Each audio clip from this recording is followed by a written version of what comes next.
All Scripture is given by inspiration of God, and it contains many, many words and many numbers. We're going to be looking at the numbers that are found in the Bible.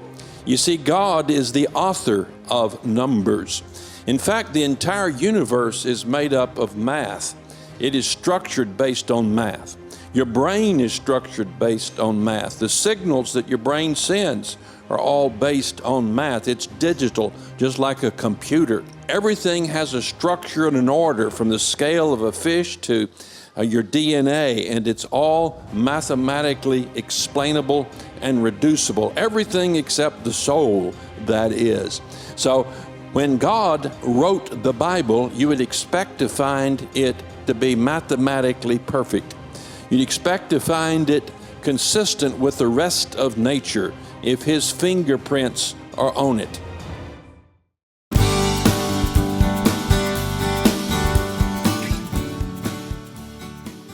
So let me tell you about my journey in making some of these discoveries. I went to Bible college in 1965, maybe it was 66 when I started, in the winter. And in 1967, I was a sophomore, and down at the bookstore, a book just came in, a brand new one by Bullinger called, I think it was Numbers in Scripture. And so the bookstore owner gave me the book because it was like this shelf copy. So I took it and read it, and I was very excited at first, very, very excited about what I was seeing. But by the time I got about halfway or two-thirds of the way through the book, I began to lose confidence in his methodology. I began to feel like it was sort of like looking at the clouds and seeing a bear or a bird or something and saying that God produced the bird. If you look long enough and hard enough, you'll start seeing patterns in about anything. And I felt like maybe that's what he was doing. Now, part of that was due to my own lack of knowledge and understanding of the subject, but part of it, I think, too, was the way it was being handled. And so I continued to study the words of God and continue to read the Bible. I got out of Bible college and I came across another book by a guy named Peter Ruckman on Numbers in Scripture. I read it, and again I was excited and stimulated by it, but I noticed that Ruckman differed with the other book that I'd read by Bullinger on some, not all, but on some of his definitions as to what words, what different letters meant in the Bible, different numbers. For instance, I think it was Bullinger said that the number 5 was the number of grace, and Ruckman said number 5 was the number of death. Well, now those are two opposite extremes. Each one of them gave about 20 different verses, and sure enough, their 20 verses gave death or grace.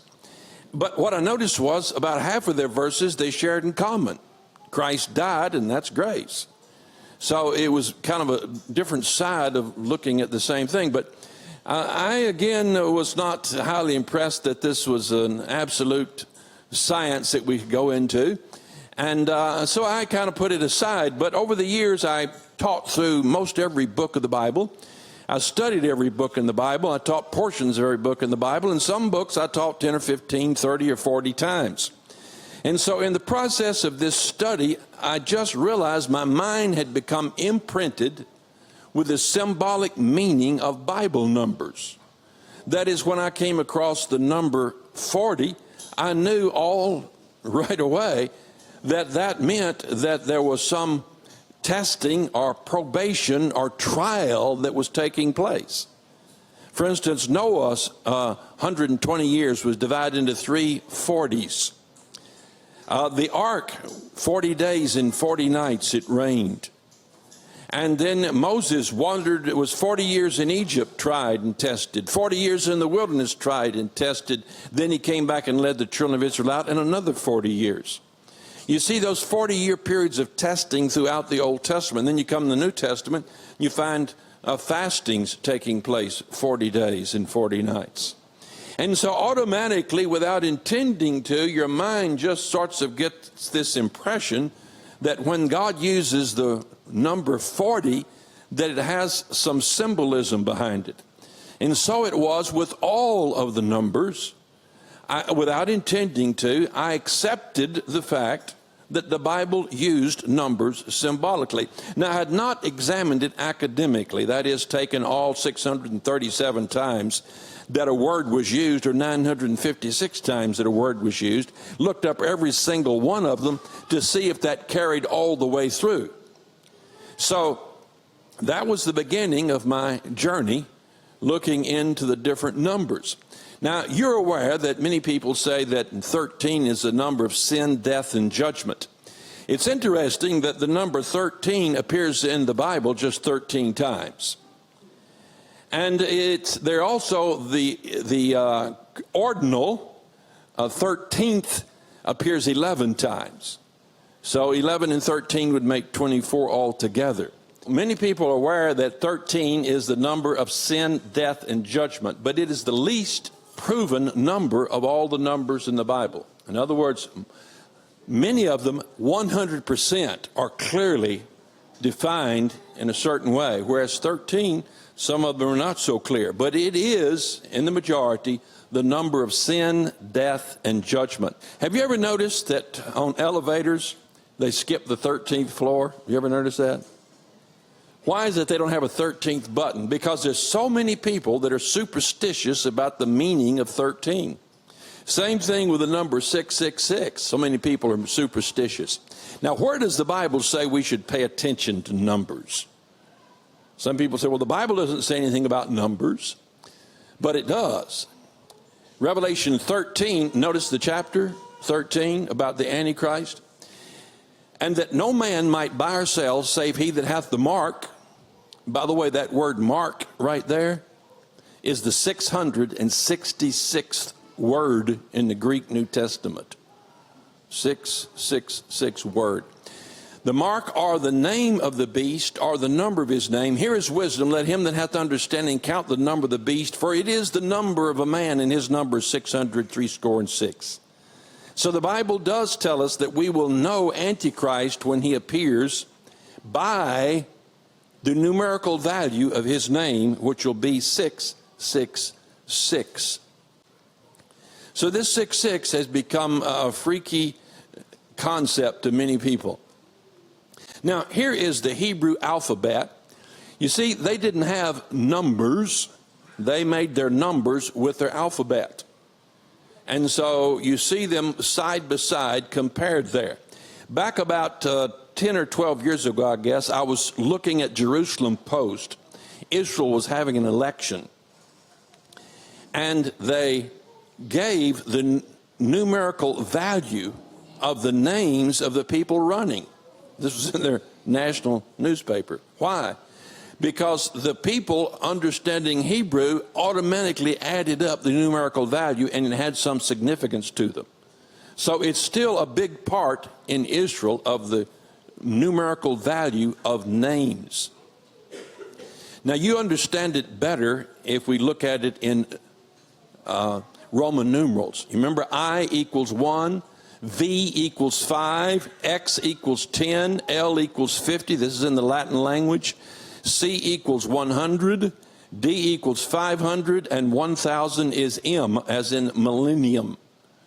Now, 2 is 2 ones, and 3 is 3 ones. But 4 is 5 minus 1, or minus 1, 5, which is 4. And then 6 is 5 plus 1, 7 plus 2, 8, and 9 is 10 minus 1. Now, in a larger number like 917, you've got 100 subtracted from 1,000, that's the M, plus 10, 5, and 2, 17. Comes out to 917. So anytime a name was written, you could take the different letters of the name, with the exception of S. S is always thought of as kind of evil, like a serpent or a snake, and so it didn't have a numerical value in Latin. Okay, Antichrist is a man whose name has a numerical value. You add it up, and it comes out to 666. By the way, there are only 3 different Greek words in the Bible that come out to 666. They're all negative. It's not very common. When you think about it, out of 1,000, 1,500, 2,000, 3,000 possible, that means only about 1 out of every 2 or 3,000 words are going to come out totaling 666. The Greek Bible has about 6,000 Greek words in the New Testament, and 3 of them total 666. That's 1 out of 2,000. So here's the word Latinos, which is in Greek, is for Latin, and it totals 666, giving us an indication of where the Antichrist is going to come from. 𝙢𝙤𝙧𝙗, which is Latin for vicarious Son of God, which has been written on Catholic popes' throne hat and everywhere else.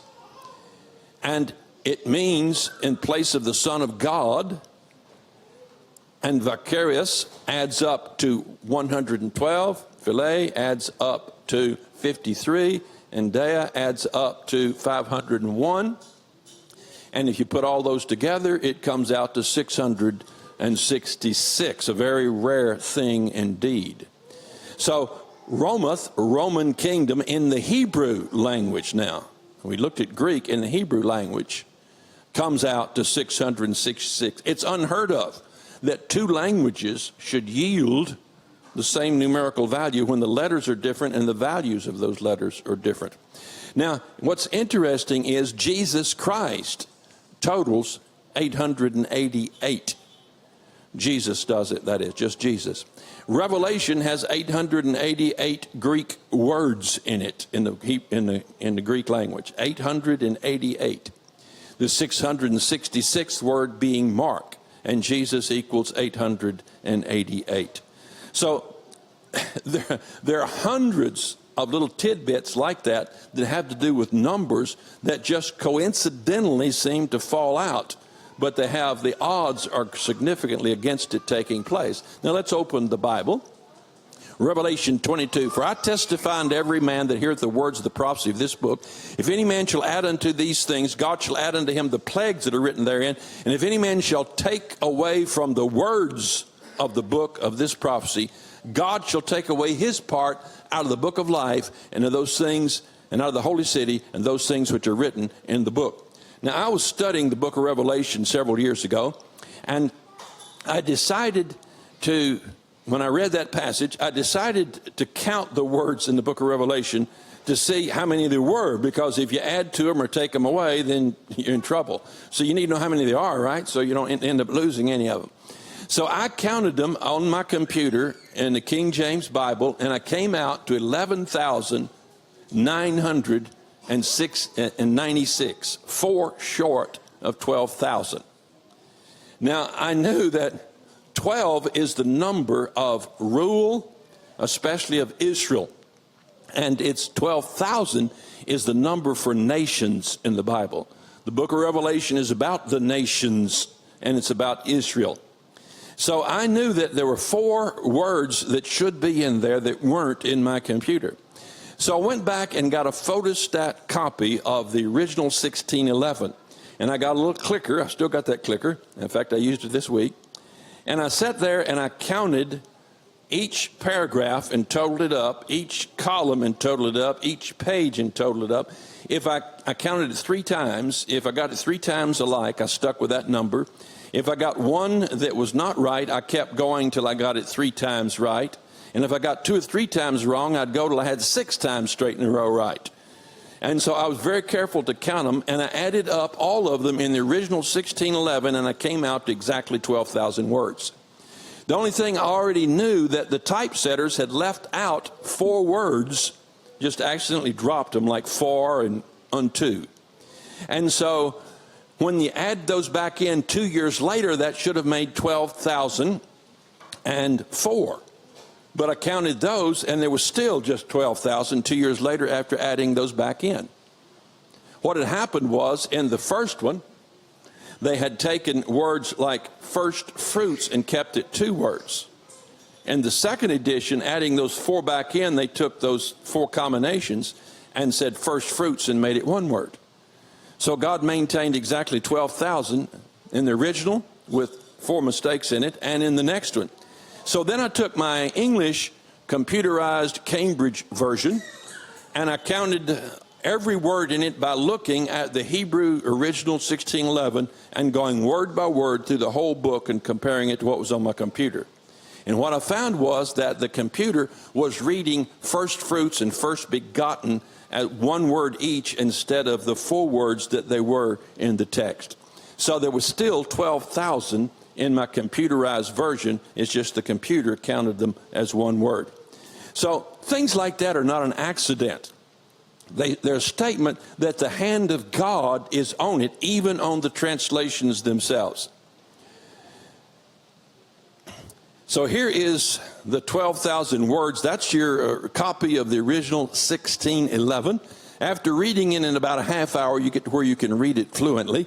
And by the way, those people that tell you that it's changed through 5 different printings, they're lying to you. It is not changed. It's the same exact text that we have today in our Bible that was in 1611. Okay, 3 ways numbers are significant in the Bible. Number 1 is symbolic meaning. Now, symbolic meaning is like the number 5. As somebody said it was grace, somebody said it was death. It's neither. And then the second way is numerical values of words, like Antichrist. We showed you with the Latinos, where you add it all up and you come out with 666.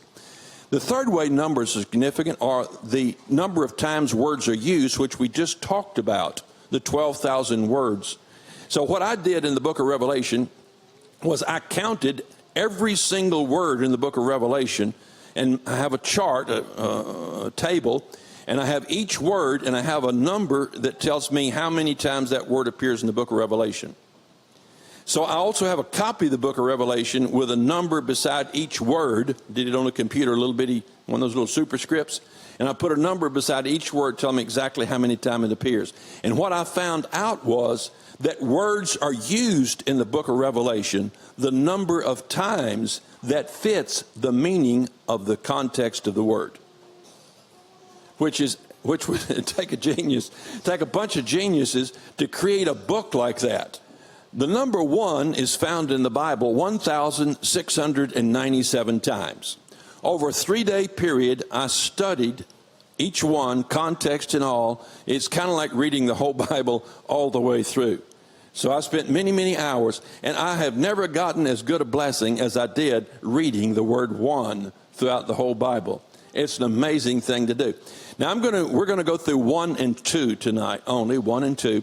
These 2 numbers have an innate meaning that would be true even in secular writings. Now, not to the extent it is in the Bible, but the basic meaning of 1 is true in anything that you'll read. So, as a number, 1 is used as a number, like I have 1 car.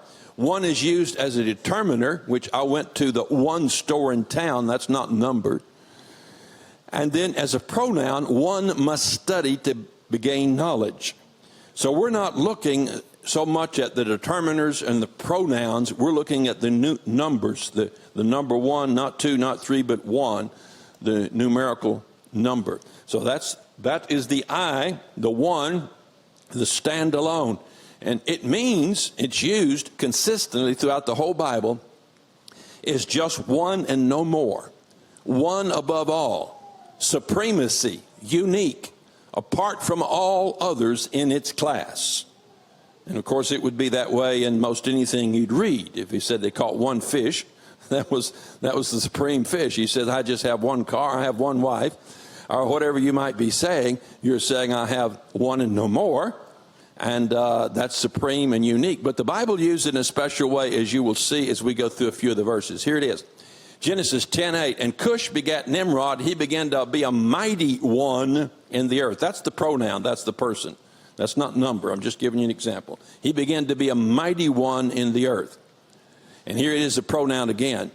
And when Moses was gone to the tabernacle of the congregation to speak with them, he heard the voice of 1 speaking unto him, as like person, 1 person, unto him from the mercy seat. Okay, here it is as a number, Deuteronomy 6:4. Hear, O Israel, the Lord our God is one Lord. That's a blessing right there. He's one Lord. He's not 2. He's not many gods. He's just 1. Psalm 9:10, for thou wilt not leave my soul in hell, neither wilt thou suffer thine holy one to see corruption. He is the one, and He's holy, and God wouldn't allow Him to be corrupt. Now, the term Holy One or Mighty One appears 48 times, 4 times 12, throughout the entire Bible. Holy One, Mighty One. Psalm 27:4. One thing have I desired of the Lord, that will I seek after, that I may dwell in the house of the Lord all the days of my life, to behold the beauty of the Lord and to inquire in His temple. One thing, and that was supreme above all others, unique. That's the one thing He desired and nothing else. Ezekiel 37:2, and I will make them one nation in the land upon the mountains of Israel, and one king shall be king unto them all. God's very emphatic. And they shall no more be two nations, neither shall they be divided into two kingdoms anymore at all. We're going to come back to that verse because it's got the two in it when we come to number 2. Daniel 8:3. Then I lifted up mine eyes and saw, and behold, there stood before the river a ram which had 2 horns, and the 2 horns were high, but one was mightier than the other. Say they got 2 horns, but one was mightier than the other, and the higher came up last. So we're going to go hit that one again, I think, when we come to 2. So one supreme, higher than the other. Zechariah 14:9. And the Lord shall be king over all the earth. In that day there shall be one Lord, and His name one. He won't be called Allah then. He'll have just one name, and it will be Jesus Christ. Malachi 2:10.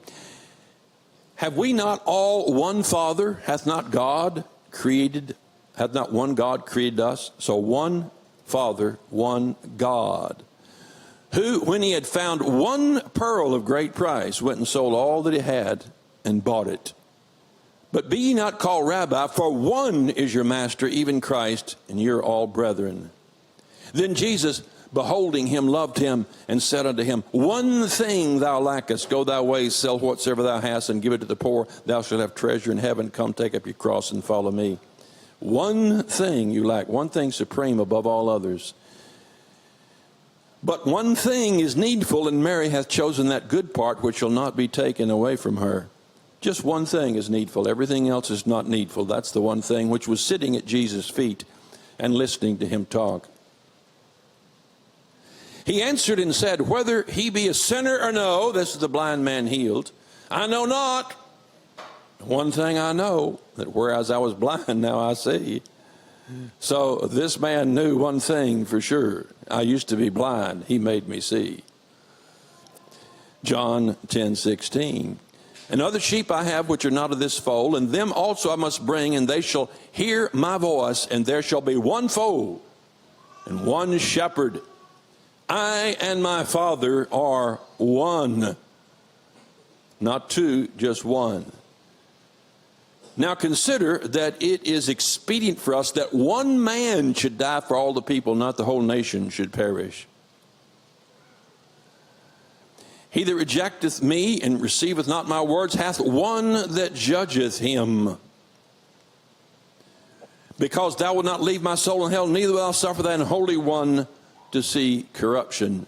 As it is written, there's none righteous, no, not one. Seeing it is one God which shall justify the circumcision by faith, uncircumcision through faith. Wherefore, as by one man sin entered into the world, death by sin, so death passed upon all men, for that all have sinned. For not as the offense, so also is the free gift. For if through the offense of one, that's Adam, many be dead, much more the grace of God and the gift by grace, which is by one man, Jesus Christ, hath abounded unto many. And not as it was by one that sinned, Adam, so is the gift. For the judgment was by one, Adam, to condemnation, but the free gift is of many offenses unto justification. For if by one man's offense, Adam's, death reigned by one, Adam, much more they which receive abundance of grace, a gift of righteousness, shall reign in life by one, Jesus Christ. Therefore, as by the offense of one judgment came upon all men to condemnation, so by the righteousness of one the free gift came upon all men unto justification of life. Now that passage is just sprinkled with supremacy. One man did something that caused the whole world to be in sin. One man did something that provides righteousness to all who believe. 1 Corinthians 8:6, but to us there is but one God and Father, of whom are all things and of him, and one Lord Jesus Christ.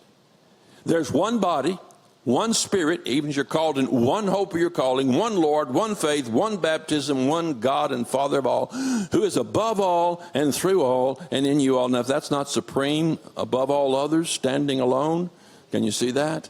So you see, when you read the Bible enough, you come across the word one and you just know, you know what the subject is. You know what the theme is. You know what to expect out of the passage. And this is the least obvious of all the numbers, because it's so naturally, the meaning of it is natural. The others you'll find when we get to them are supernatural. There's nothing innate in the number that would imply the meaning of it. 1 John 5:7, for there are three that bear record in heaven, the Father, the Word, the Holy Ghost, and these three are one. That's a passage of Scripture for which there's lots of Greek support. All right, now we come to the number 2.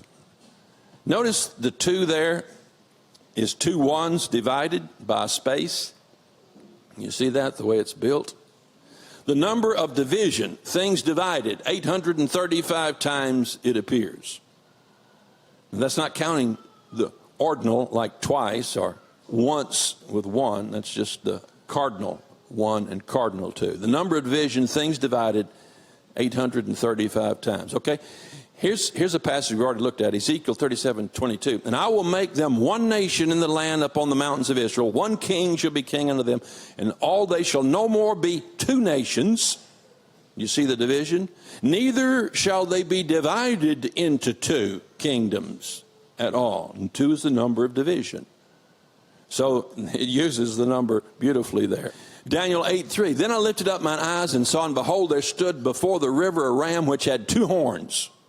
And the 2 horns were high, but one was higher than the other. And the higher came up last. Notice the 1 supreme, but 2 horns divided, 2 separate, different.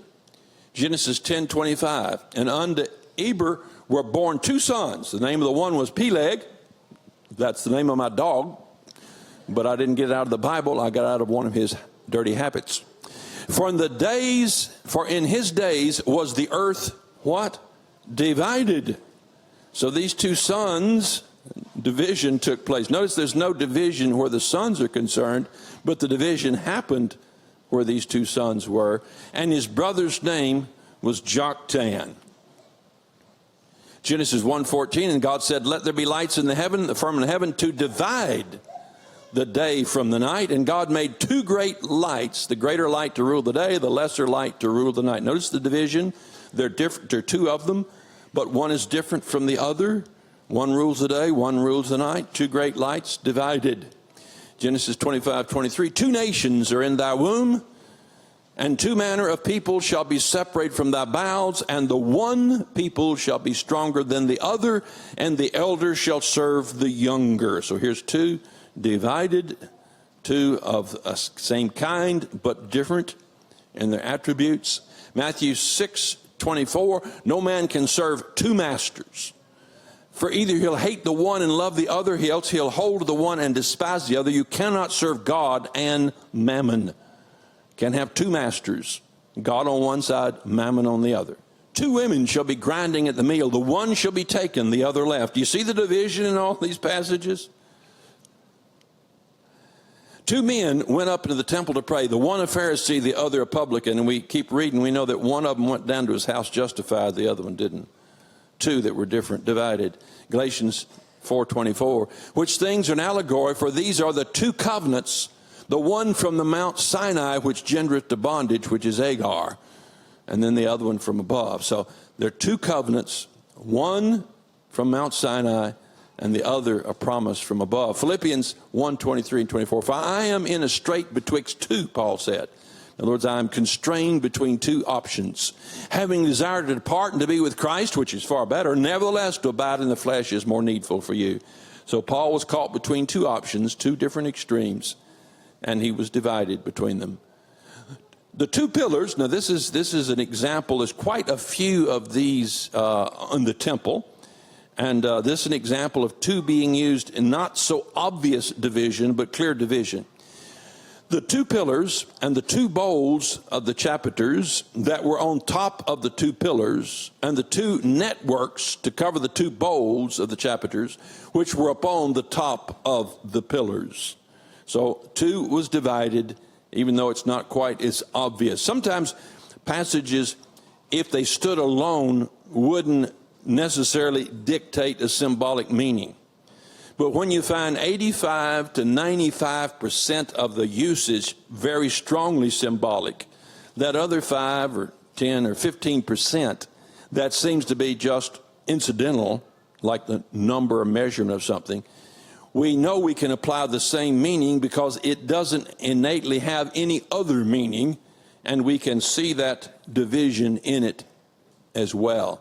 Genesis 31:1, and he divided the children of Leah and unto Rachel and unto the 2 handmaids. So he divided up his children to try to save some of them. 2 Samuel 12:1, and the Lord sent Nathan unto David, and he came unto him, and he said, there are 2 men in the one city, the one rich, the other poor. So Absalom dwelt 2 full years in Jerusalem and saw not the king's face. You say, well, there's nothing about division. Yes, there was. He was divided from his father and didn't get to see his face for that period of time. That's one of those places where if you take the meaning of 2 as division, then and apply it to the text, then the text yields that truth. 1 Kings 3:25, and the king said, divide the living child in 2 and give half to the one, half to the other.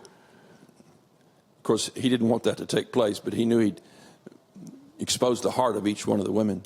1 Kings 18:21, Elijah came unto all the people and said, how long halt ye between 2 opinions? If the Lord be God, follow him, but if Baal, then follow him. And the people answered him not a word. 2 opinions. And the angel of the church in Pergamos said, write these things saith he which hath the sharp sword with 2 edges. You say, where's the division in a 2-edged sword?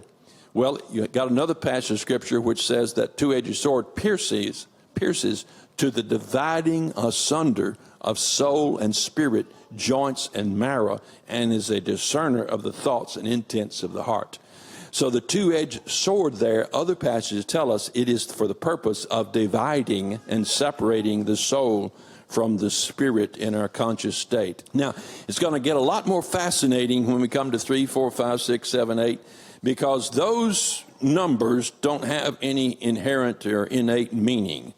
But the Bible has used them just as you saw 1 and 2 used to have a carry through meaning. You'll find a meaning carrying through all these other numbers. We're also going to look at numbers like 1/10, 1/4, 1/5. We're going to look at 10,000 and 100,000 and all the different numbers, big and small. That now, if a number is just used 2 or 3 times incidentally, we're not going to look at it. But anything that's used through the scriptures 8 or 10 times or more, we're going to examine them very carefully, and you're going to be amazed. Now, that's just the meaning of the numbers. From that, we're going to go to the number of times words are used in the Bible and the verse references and some of those things like that. They're not as obvious, but can be dug out and are absolutely shocking and amazing. So next time we'll go through number 3 and maybe 4.